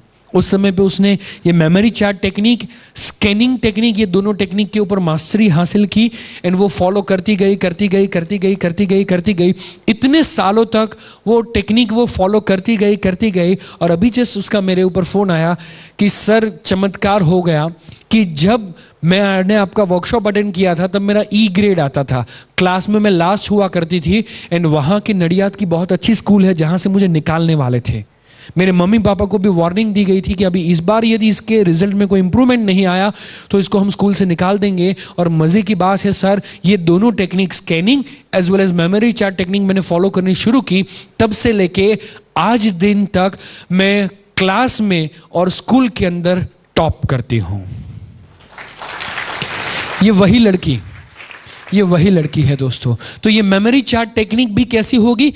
प्रैक्टिकल होगी। जो लास्ट ईयर हमने यहाँ पे वर्कशॉप किया था उसके अंदर ये सारे स्टूडेंट्स ने मेमोरी चार्ट बनाए हुए थे। गांधी जी की उन्होंने जो भी आंदोलन किए थे, जो भी मूवमेंट्स उन्होंने चलाई हुई थी इंडिया के अंदर, उसके बारे में ये मेमोरी चार्ट है। ब्रह्मांड करके पूरा लेसन है, उसके बारे में ये मेमोरी चार्ट है जो हमारे स्टूडेंट्स ने ही तैयार किए गए हैं। ये संस्कार भारती, ये जो स्कूल के ऑडिटोरियम में बैठे हुए हैं वही स्कूल का ये स्टूडेंट है जिसने ये मेमोरी चार्ट बनाया हुआ था। देन आफ्टर बैंकिंग के ऊपर, देन आफ्टर धातु शास्त्र 12th साइंस के अंदर का ये मेमोरी चार्ट बनाया हुआ है। और ये मेमोरी चार्ट फॉलो करने के बाद में आपका बच्चा पूरे लेसन को रिवाइज कर सकता है जस्ट 5 से 7 मिनट के अंदर। और मजे की बात बोलूं दोस्तों, यदि आपका बच्चा ये टेक्निक फॉलो करना सीख ले तो आज तक धातु शास्त्र या गांधी जी या बायोलॉजी या केमिस्ट्री या फिजिक्स या इकोनॉमिक्स, कोई भी सब्जेक्ट को पढ़ने के लिए कौन से ब्रेन का इस्तेमाल होता था? यदि उसको पिक्चर में एक बार कन्वर्ट कर लिया, कौन सा ब्रेन यूटिलाइज होगा? Right brain. और जो भी स्टूडेंट्स ये टेक्निक को फॉलो करते हैं, फर्स्ट एग्जामिनेशन में तैयार किया हुआ लेसन उनको लास्ट एग्जामिनेशन के बाद भी याद आता है। Then after how to remember difficult spellings and formulas. काफ़ी सारे स्टूडेंट्स हैं जिनको स्पेलिंग्स याद नहीं रहते या तो फिर फॉर्मूला याद नहीं रहती, तो वो सारी चीज़ें कैसे याद रखे? देन आफ्टर आएगा सब्जेक्ट प्लानिंग। सब्जेक्ट प्लानिंग करके इतना पावरफुल टेक्निक ज़्यादातर स्टूडेंट्स पढ़ने के लिए सब्जेक्ट का प्लानिंग नहीं करते। मम्मी ने डांटा, पापा ने डांटा, स्कूल से प्रेशर आया, ट्यूशन से प्रेशर आया, तो वो पढ़ने के लिए बैठ जाते हैं। एंड वो पढ़ने के लिए कौन सा सब्जेक्ट पढ़ना चाहिए, ज़्यादातर स्टूडेंट वो प्लानिंग नहीं करते। And that is the main reason कि वो जब एग्जामिनेशन पास आती है तो उनके ऊपर मेंटली प्रेशर बढ़ता है। अग्रीड? यस और नो? उनको लगता है अभी यार ये भी लर्न करना बाकी, ये भी लर्न करना बाकी, ये भी लर्न करना बाकी। यहाँ पे ये टेक्निक सिखाई जाएगी बच्चों को कि उनको सैटरडे संडे को ये वर्कशॉप अटेंड करेंगे, मंडे के बाद उनको किस तरीके से सब्जेक्ट प्लानिंग करना चाहिए ताकि एग्जामिनेशन के महीने पहले उनका सारा सिलेबस खत्म हो जाए। एंड यदि एग्जामिनेशन के महीने पहले सारा सिलेबस खत्म हो जाए एंड पूरा महीना मेमोरी चार्ट एंड स्कैनिंग से यदि वो रिवीजन करते रहे, 90-95 आना। एंड आफ्टर आएगा कॉन्फिडेंस बिल्डिंग टेक्निक। ज्यादातर स्टूडेंट्स के अंदर देखा गया है कि उनको आंसर पता होता है, लेकिन उनके अंदर एक चीज की कमी होती है, क्या? कॉन्फिडेंस। ज्यादातर स्टूडेंट उनको पता है आंसर, सर जब पूछते उसको पता है, लेकिन वो हाथ खड़ा नहीं करता। क्यों? क्योंकि वो कॉन्फिडेंस नहीं है कि मैंने जो बोला वो सही होगा या गलत। काफी स्टूडेंट्स को मैंने देखा हुआ है कि वो एग्जामिनेशन के अंदर मैथमेटिक्स में पूरा सम करेंगे, उसके बाद में आंसर आया 39। थोड़ा सा डाउनलोड करने की आदत अभी तक गई नहीं होती, थोड़ा सा डाउनलोड करने जाए और उसका आंसर है 29। वो क्या करते हैं, अपना आंसर रब करके वो आंसर की कॉपी करते हैं 29। एंड जैसे उन्होंने 29 किया, एग्जामिनेशन खत्म हुई, अपने दोस्त को थैंक यू बोला और उसके बाद में वो घर पे गए। घर पे जाने के बाद चेक किया तो पता चला आंसर कौन सा था। ऐसा आपके साथ हुआ लगता है, बड़े एक्सपीरियंस्ड लोग हैं। तो ऐसा क्यों हुआ? जस्ट बिकॉज उसको खुद के ऊपर क्या नहीं था, कॉन्फिडेंस नहीं था। तो यहां पे आपके बच्चों को कॉन्फिडेंस टेक्निक सिखाई जाएगी कि किस तरीके से वो एग्जामिनेशन में कॉन्फिडेंस के साथ में वो लिखे सारे आंसर्स। देन आफ्टर उनको सिखाया जाएगा स्कैनिंग टेक्निक, और स्कैनिंग के माध्यम से आपका बच्चा वो पेज को, वो लेसन को या वो सब्जेक्ट को पेज नंबर के साथ में याद रख सकता है। आपको अभी विश्वास नहीं होगा, है कि नहीं? लेकिन संडे शाम को इसीलिए आप सभी पेरेंट को बुलाया जाएगा एंड स्कैनिंग टेक्निक का डेमोन्स्ट्रेशन आपके बच्चे स्टेज के ऊपर देंगे। एंड उस समय पे कोई बच्चा आएगा, 8 या 10 पेज उसने तैयार किए होंगे, एक 8 या 10 पेज का एक लेसन तैयार किया होगा। सभी पेरेंट्स बैठे होंगे, किसी भी पेरेंट के हाथ में वो बुक थमा दी जाएगी एंड उसके बाद में पूछा जाएगा कि सारे पेज सीधे बोले या उल्टे। एंड यदि कोई पेरेंट बोलता है उल्टे, तो ये बच्चा 10वें पेज का लास्ट पैराग्राफ बोलना शुरू करता है, उसके ऊपर उसके ऊपर उसके ऊपर, फिर 9वां पेज, 8वां पेज, 7वां पेज बोल रहा हो। इन बिटवीन यदि कोई बोले तीसरा पेज, तो वो बाकी के पेज को स्किप करेगा और तीसरा पेज सीधा बोलना चालू करेगा। हेलो।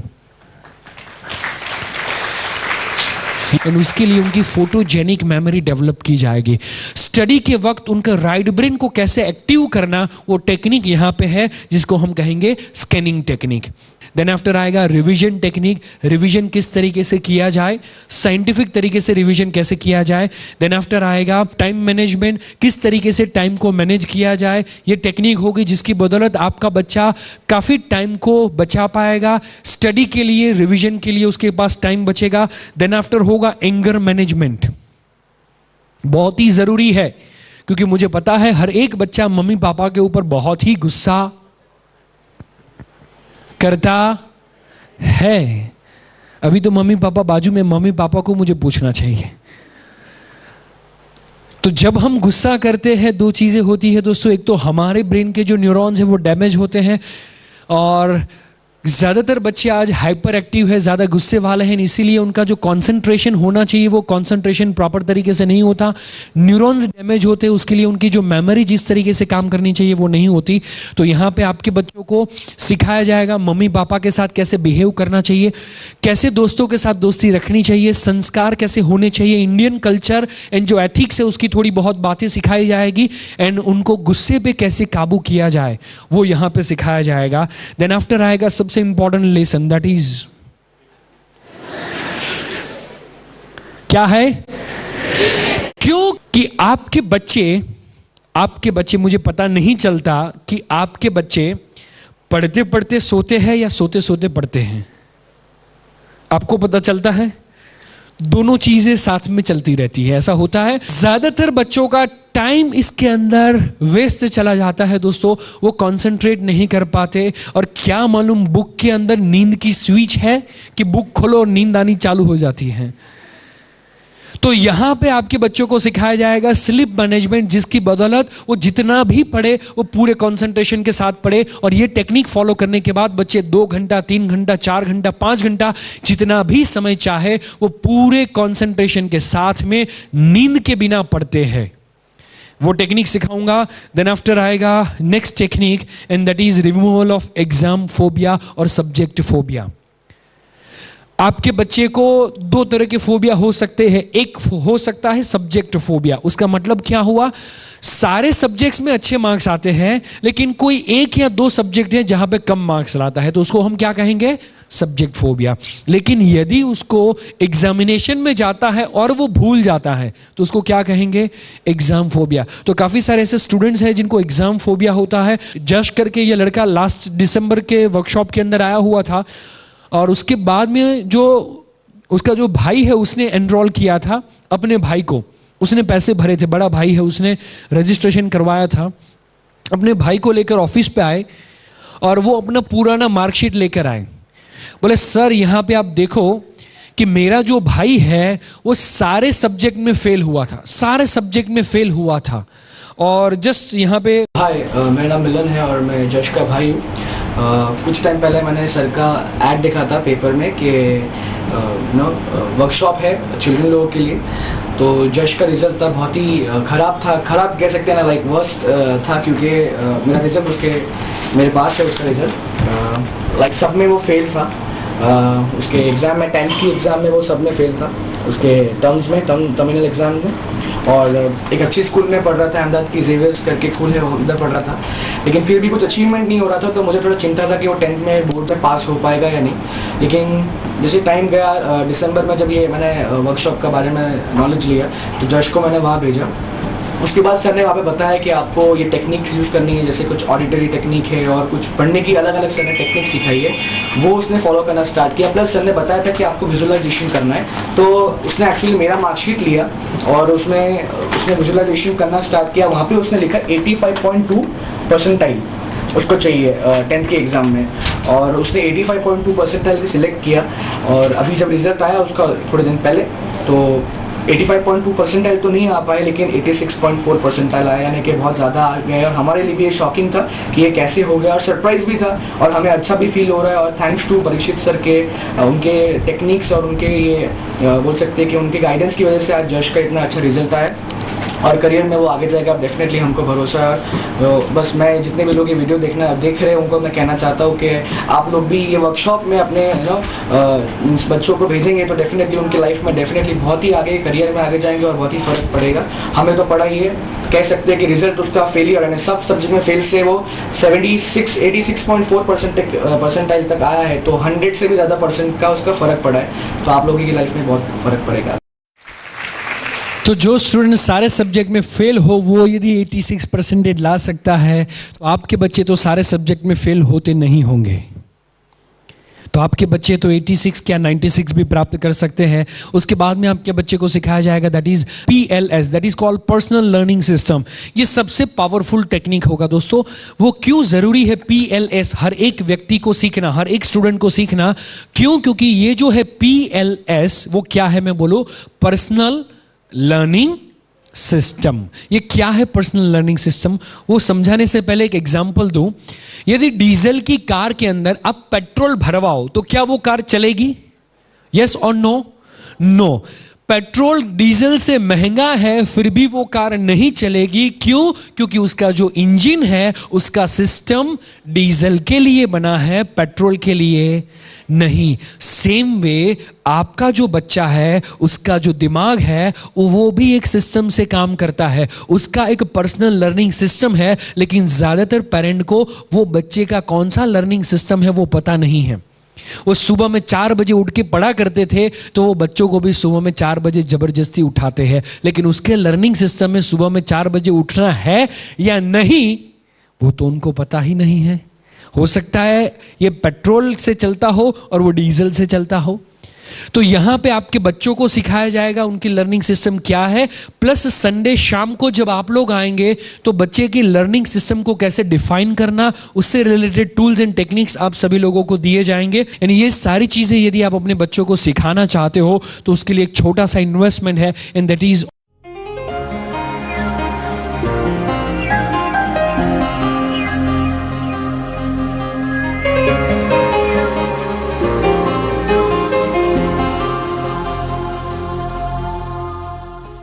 कौन कौन सी चीज़ें हैं जो ये फीस के अंदर इंक्लूडिंग है, तो वो यहाँ पे देखें।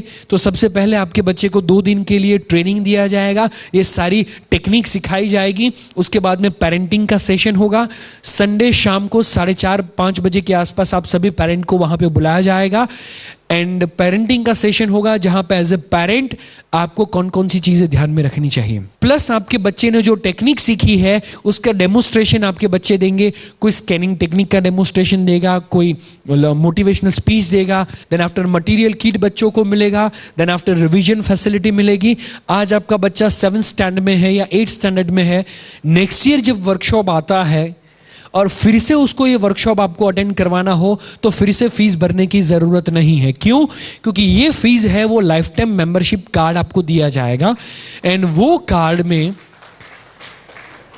आपको सिर्फ वो दिखाना है नेक्स्ट ईयर के लिए। जब भी कभी भी पूरे इंडिया के अंदर आपका बेटा आज यहाँ पे है, वो कॉलेज के अंदर मुंबई गया और आपको लगा मुंबई में है और उसको रिवीजन करवाना है, तो मुंबई के अंदर हमारा जब वर्कशॉप हो सिंपली वो अपना कार्ड लेके आए, उसको सिर्फ होटल का खर्चा पे करना है, उसको जो खाने पीने का जो खर्च है वो सिंपली वो पे करना है एंड लाइफ टाइम जब तक वो स्टडी करता है तब तक ये वर्कशॉप को फ्री ऑफ कॉस्ट रिवाइज कर सकता है। तो ये रिवीजन की फैसिलिटी होगी। उसके बाद में मेडिटेशन करने के लिए उनको ऑडियो सीडी दी जाएगी और उसके बाद में उनको पीजे स्किल करके हमारा एक प्रोडक्ट है कि आपके बच्चे ने जो टेक्निक सीखा वो भूल गया तो नहीं भूलेगा, क्योंकि हमारी मेथोडोलॉजी बहुत ही पावरफुल है दोस्तों।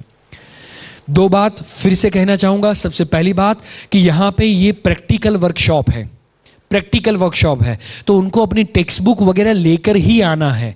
तो यहां पे क्या होगा, आपके बच्चों को सबसे पहले टेक्निक सिखाई जाएगी, उसके बाद में उनके जो जनरल क्वेश्चंस हो वो सॉल्व किए जाएंगे। उसके बाद में वो जो टेक्निक है वो उनको खुद की टेक्स्ट बुक में से उनको खुद फिल करनी है, खुद को फिल करनी है। अभी जस्ट ये हार्द करके ये लड़का अभी वैकेशन 2012 में मैं गया था as a chief guest Ahmedabad के अंदर, मुझे मिला, मुझे बोले सर याद, मैंने बोला हाँ आपने बेटा एनजीओ एग्जाम्स का वर्कशॉप अटेंड किया? बोले हाँ सर, मैं और मम्मी पापा आए थे सेमिनार में और पापा ने कहा था ये 70 से अब वो नहीं लाता, इसका कुछ करो, और मैंने ये सारी टेक्निक फॉलो की एंड मेरा सर 12th कॉमर्स के अंदर 92% आया। जैसे ऐसे तो कितने सारे स्टूडेंट्स हैं जिनका मैं एग्जांपल दे सकता हूं। तो ये जो स्टूडेंट्स हैं वो सारी चीजें फॉलो करते हैं अपनी टेक्स्ट बुक में से। इस तरीके से अपने ग्रुप के अंदर वो बैठेंगे और सारी टेक्निक्स फॉलो करेंगे, सारी टेक्निक को वो फिल करेंगे।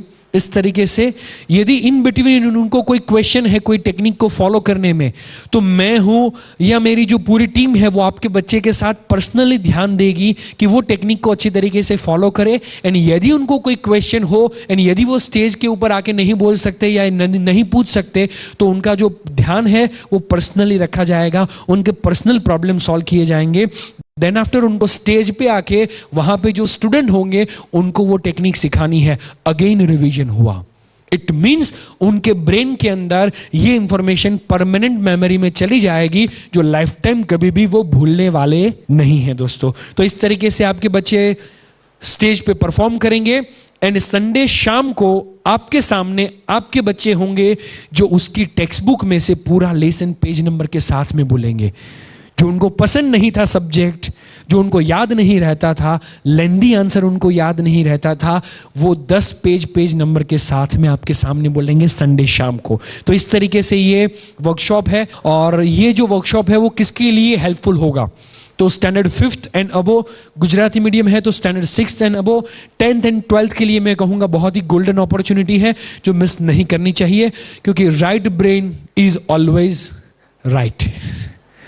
राइट ब्रेन का यूज करें एंड जिस तरीके से आज तक आपने टीवी को एंजॉय किया है, जिस तरीके से आप सभी लोगों ने वीडियो गेम्स को एंजॉय किया है, सेम तरीके से आप सभी लोग अपनी एग्जाम्स को एंजॉय करें। उसके लिए आप सभी लोगों को शुभकामनाएं। Thank you very much.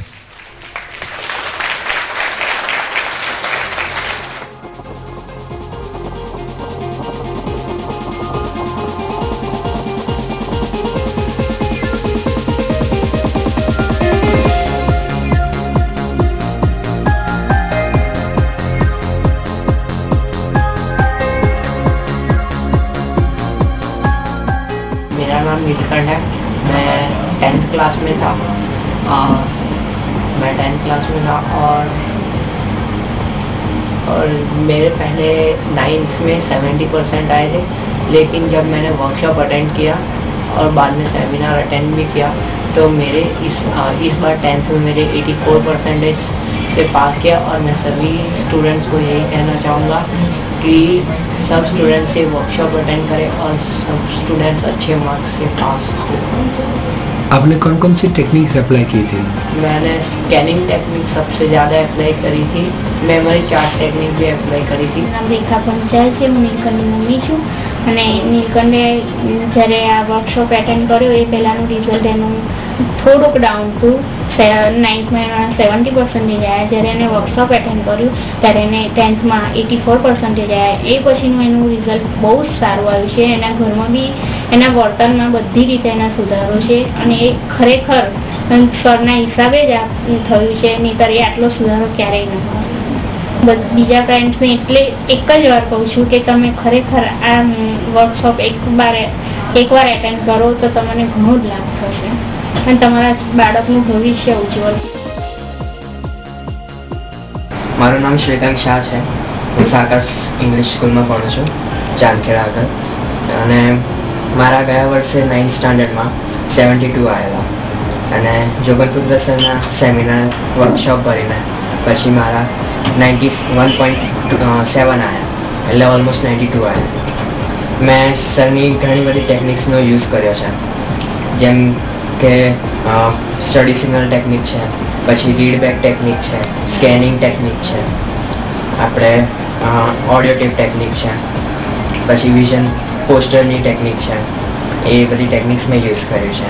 એના લીધે મારામાં ખૂબ સારું પરિવર્તન આવ્યું। મારું નામ ડૉક્ટર ચંદ્રેશભાઈ શાહ છે, સિદ્ધાંત મારો બાબુ છે અને ઘણી મહેનત કરી, છેવટે પછી જોગલપુત્ર સાહેબનો એક સેમિનાર હતો તો કહ્યું કે લાવો આપણે એમાં બાબાને એકવાર ઇન્ટ્રોડ્યુસ કરાવડાવીએ અને એમાં જો સારું પર્સન્ટેજ આવી જાય, હોપ હતો તો એ માટે સાહેબની જોડે પર્સનલ થોડી કોચિંગ કરીને એને સાહેબની જોડે મૂક્યો।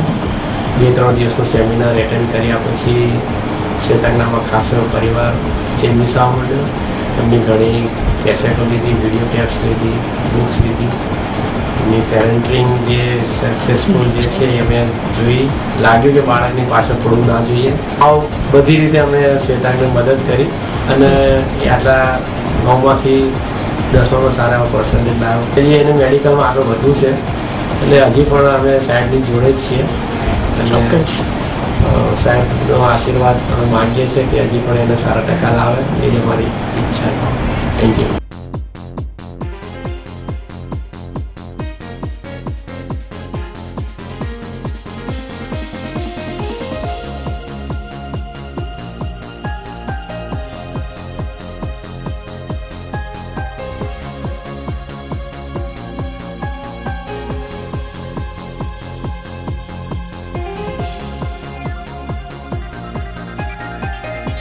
વિદ્યાભવન છે, એણે પરીક્ષિત સરનો એન્જોય એક્ઝામ પ્રોગ્રામ એટેન્ડ કર્યો હતો। પહેલાં એના 72 પર્સન્ટેજ આવતા હતા ને એટલી મહેનત પણ ના કરતો હતો। આપણે કેવું પડતું કે તું વાંચવા બેસ, પરીક્ષાના મહિના કે વીક પહેલાં જ મહેનત કરતો હતો। પછી આ પ્રોગ્રામ એટેન્ડ કરાયો, એના પછી એનામાં એટલું બધું ઇમ્પ્રુવમેન્ટ આવી ગયું કે અમારે એને કેવું જ નથી પડતું કે તું વાંચવા બેસ। પહેલાં એના 72% આવતા હતા, હવે એના આ વખતે એક્ઝામ ગઈ એમાં એના 87। એ જોઈને અમને ખુદ આશ્ચર્ય થયું કે આટલા બધા પર્સન્ટેજ અમારો શ્રેયાંશ લાવી શકે। પછી કે મારે 90% લાવવા છે તો કીધું સારું, તારામાં મહેનત તું કરી શકે છે તો તું 90% લાવીશ। પછી હવે કે હું આનાથી વધારે પણ લાવી શકું, એનામાં એટલું કોન્ફિડન્સ આવી ગયું છે આ પ્રોગ્રામ એટેન્ડ કર્યા પછી કે નહીં મમ્મી હું આટલું લાવી શકીશ, કે મારામાં વિશ્વાસ છે। એટલે અમે પરીક્ષિત સરનો ખૂબ જ આભાર માનીએ છીએ કે એમણે આવા પ્રોગ્રામ બનાવ્યા જેના કારણે મારો સન આટલો બધો આગળ આવ્યો। એની તો હું ખુશી તમને હું જણાવી નથી શકતી, કારણ કે મને એ જ અફસોસ હતો કે આ છોકરો શું કરશે આગળ જતાં।